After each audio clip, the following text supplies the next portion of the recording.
tavo vaikas, jam grėsia ir artėja baisi liga. Žinok, tau reikia ateiti į privačią ceremoniją, kainuos $1000.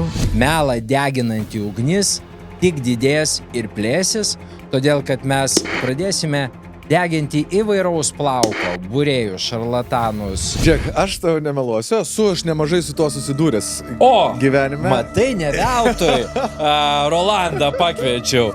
Man močiutė sakė, kad aš nustojau įsisiot, pažiūrėjęs Кашпировский lovą, žinai. Лучше сидеть, чем стоять. Лучше умереть, чем лежать. Tai, žiūrėk, mano močiutė, jo, prie televizoriaus man liepė, sakė, dabar žiūrėk, klausyk, ką sako. Jis ten sako, atsipalaiduok dabar. Ir aš viską paklausiau ir sakė, aš išgijau nuo šito, tai dėl to aš esu pozityviai žiūrintis į šitą dalyką. Ir nebesisioju į lovą. Jau. Aš bitboxindavau, jinai mane žegnodavo. Aš sėdžiu ir aš bitboxinu ir žaidžiu Counter-Strike, žinai.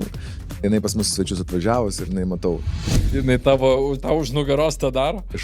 Varo iš manęs. Nereali močiutė. Varo iš manęs šitą. Yra priėjus man kažkada suknė veidą pratrynus irgi ten kažką atbūrė mane. Aš žiūriu, kodėl tu advokatauji čia atsisėdęs. Va, kur šuo pakastas. Tai mano močiutė yra. Mane nulinčiuos, jeigu aš to nepaklausiu. Tai kas ten buvo su to Jeftoku?